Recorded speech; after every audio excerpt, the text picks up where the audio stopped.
Okay, so today we are doing another battle video, but this time it's not really a battle. We are looking at the Galaxy Tab A7 Lite versus the regular Galaxy Tab A7. I actually just got rid of mine not too long ago, but I've used it for years, so I know it well enough to be able to kind of compare and give you some ideas on where you stand if you are in a market for something like this. Let's go ahead and jump in. Now, based off that intro alone, you can tell that this is not going to be an apple to apple comparison, right? And we're going to start off with the Galaxy Tab A7 here. This baby here is going to run you $160 for the base storage. That's 32 gigs of internal storage, and that's the Wi-Fi variant. If you want to go for the unlocked version, the one that you can use as a phone, that's going to run you about $200. Now, you also have to keep in mind that the prices that I'm giving you, whether it's the A7 Lite or the regular A7, these would be just the MSRPs, right? So depending on the time of the year or whenever you're watching this video, the price may be lower or it may be that. So the highest would be the prices that I'm giving you. The Tab A7, on the other hand, is going to run you $230 for the base storage Wi-Fi variant, so 32 gigs Wi-Fi, or $280 for the 64 gigs. Now, in terms of design, the A7 here stands at 8.7 inches. And to be honest, I actually, just straight up, I prefer this design over the regular Tab A7. It has a very smooth finish on the back here. That's going to be similar to what you would find on the A7, but this one just feels so dense, right? And it's simply because of the form factor. It's a smaller tablet, so they have everything, kind of like packed in there. It feels very dense. It's not a premium tablet, but it actually almost feels kind of premium. Speaker on each side, very nice for entertainment when you're playing a game or watching movies or whatever the case may be.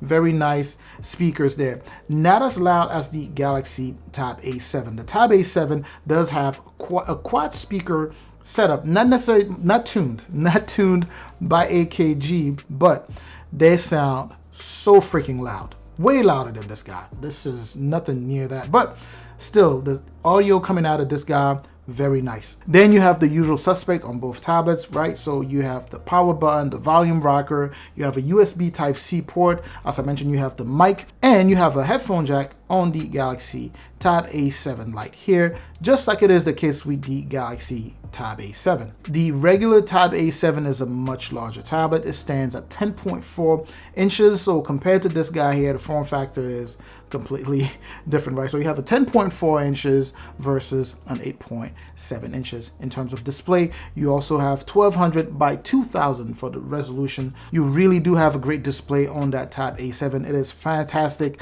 for watching movies, playing games, on that, larger display is really, really nice. On here, you have 800, I believe, by 1340. So this is not even a full HD screen. Still, it looks very nice, especially because it's kind of, compact here. Now, the internal storage on each one of these tablets can be expanded using a micro SD card. So this 32 gigs internal storage here can be expanded using that micro SD card. That goes also for the regular Tab A7. The only problem is the same issue we've had since the Tab A7, is that you cannot transfer your apps from the actual tablet to the actual micro SD card. So if you do buy a 32 gigs, whether it's this one or the A7, you pretty much got a 32 gigs tablet. You'll be able to transfer your files, except the apps, you won't be able to do it.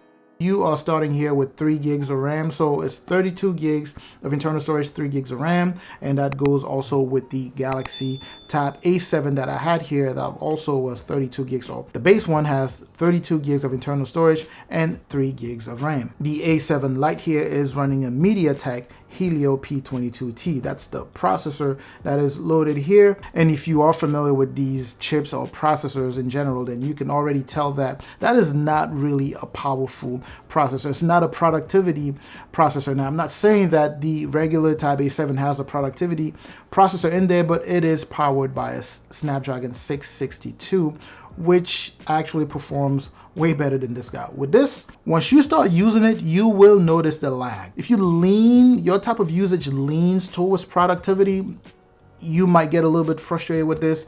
It does lag a little bit more than I would like compared to the Snapdragon 662 that you would find on the regular Tab A7. The Tab A7, as a matter of fact, actually performs a little bit more like the Tab S6 Lite. So you have more of a mid-range tablet type of performance out of that one, as opposed to this one, which is budget chipset, you know, with budget performance. You have Android 11 running on both tablets. You have One UI 3.1 running on both tablets, and no, you don't have support for Samsung DeX on either one of them. You also do not have support for Samsung S Pen. You can use a capacitive pencil, but of course that is very limited and it will not offer you all the extra features that you will be normally able to get out of a Samsung stylus. So to keep it short, in terms of performance, the regular Tab A7 is definitely better than the Tab A7 Lite here. By the way, if this is your first time visiting, well, welcome. Of course, if you do like the content so far, I truly appreciate that. Please do me a huge favor. Hit both the like and the subscribe button there. It's a huge boost to this channel. And again, I truly appreciate that. All right, so let's get back to this guy here. Let's talk about the camera. So you have an 8 megapixel for the rear camera. And on the front here, we have a 2 megapixel camera. Now, I know specs don't really make the camera, but in this case, yeah, it's not great. You could definitely have your Zoom calls and all that good stuff and be able to chat with family, friends, or, you know, co-workers. But the problem is, you know, they need to be in an environment that is maybe very well lit. You need to be in an environment that is very well lit. Otherwise, the people watching you will see a lot of noise. Now, on the other hand, the rear camera, that 8 megapixel rear camera, is not bad. It's actually pretty neat. That's the same one that you would find on the other tablets. So the Tab A7, the regular one, would have that 8 megapixel camera on the back and 5 megapixel camera on the front. So in terms of camera, again, the regular Tab A7 is definitely better. If that's what you're looking for, then you should be going for the Tab A7. Now, in terms of battery, what you have here is a 5100 milliamp hour battery, as opposed to the Tab A7 that has, I believe, 7040. So it's a larger battery on the A7, but you have to keep in mind that this is a smaller tablet, right? And it is also fast charge capable at up to 15 watt. Now, it doesn't come with a 15 watt charger. It does come with a 7.5 watt charger, but if you have a charger that's a little bit more powerful, you will be able to fast charge the battery on here. Now, the battery is pretty good also, but it all depends on how you use your tablet, right? But at the end, I'm going to say that the Tab A7 battery has the Tab A7 lasting a little bit longer than the battery on here. So let's go ahead and quickly summarize what we have here. The Tab A7 has a better chip, it has a larger battery, has better camera, has better performance. So everything, most things at least, on the regular Tab A7 are better, you know, marginally better compared to this guy. It's not like they're much better, but it definitely feels like a lighter version of the Tab A7, even though I don't necessarily like the term. But what you have here is that form factor. People who go after this tablet here generally are people chasing after that form factor. There are some people who are looking for that form factor and also looking for performance. This is not going to be that tablet, right? They might as well just go for like an Active 3 or something. You know, if you are a woman and you want something that you can easily put in your purse, this guy would be a good one for it. But, and you know, it's going to handle your day-to-day tasks with no issues.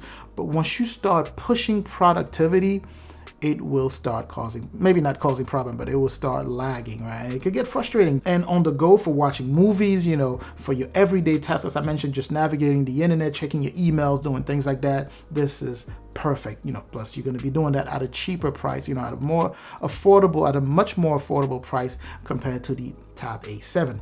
On the other hand, if you're just looking for a budget tablet that has pretty decent performance, just go for the A7. It's better performance, long-lasting battery compared to this guy here, better cameras, and, you know, a few other things that it does better compared to this Tab A7 Lite. So I'm just going to go ahead and stop here. I hope this was informative. Of course, please don't forget to like, comment, subscribe. I'm going to catch you in the comment section. I'm also going to catch you in the next video. As always, of course, stay safe out there.